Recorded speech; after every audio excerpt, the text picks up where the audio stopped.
chercher chez toi.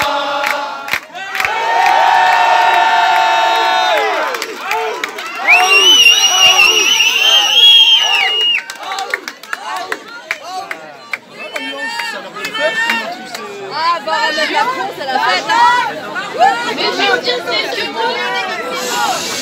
On a décroché le test, je peux pas le faire avec les deux mains. On a décroché le portrait d'Emmanuel Macron dans la mairie de Saint-Sébastien-sur-Loire le 4 mars dernier. Ouais. Pour laisser un grand vide.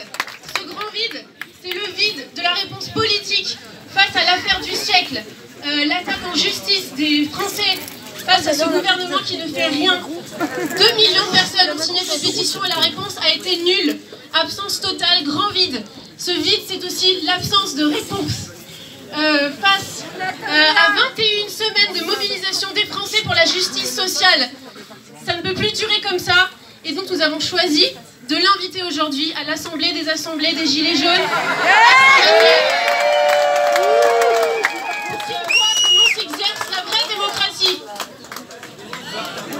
Depuis le début de la campagne, le 21 février, il y a eu 23 portraits réquisitionnés partout en France. Le gouvernement a réagi par la répression face à des actions totalement non violentes.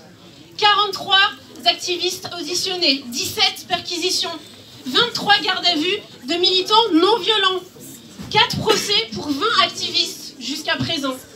Ils ont même mobilisé le bureau de lutte antiterroriste et, depuis mercredi, des journalistes sont convoqués au commissariat pour des auditions, tout simplement pour avoir fait leur boulot de couvrir nos actions.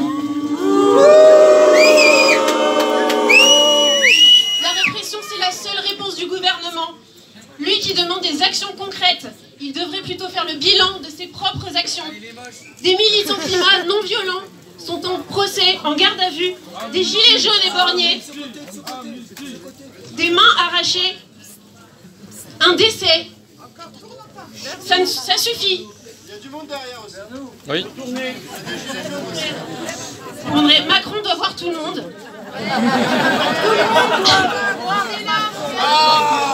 Il est temps de lui montrer que la justice climatique ne se fait pas sans justice sociale. À quoi sert la taxe carbone si elle ne permet pas la transition écologique et si elle met les gens dans la précarité encore plus qu'avant? C'est inacceptable. L'urgence climatique est clairement absente du discours du gouvernement et de ses réflexions. Le monde marin, les oiseaux, les insectes, la faune et la flore disparaissent et le gouvernement ne fait toujours rien. Nous ne voulons pas d'un monde où nos enfants ne pourront pas connaître les coquelicots, les baleines et autres animaux à part dans les livres. François de Rugy, ministre de la Transition écologique, prétend que le spectaculaire de nos actions cache le vide de nos propositions. Je voudrais vous convaincre du contraire. Nous proposerons une taxe jaune et verte. Verte, parce que d'abord, elle taxera les plus pollueurs, le transport aérien, maritime, aussi routier, évidemment. Et elle sera allouée exclusivement à la transition écologique. Et jaune, parce qu'elle accompagnera les plus démunis. On propose aussi l'arrêt des vols internes au profit du train, le retour du train de nuit. Nous exigeons d'en finir avec les petits et les grands projets inutiles, comme celui d'Europa City, dans le triangle de Gonesse. Ou alors, plus localement ici, dans la région, le Surf Park. Fini. Tant que Macron et son gouvernement ne pourront pas... Je finis.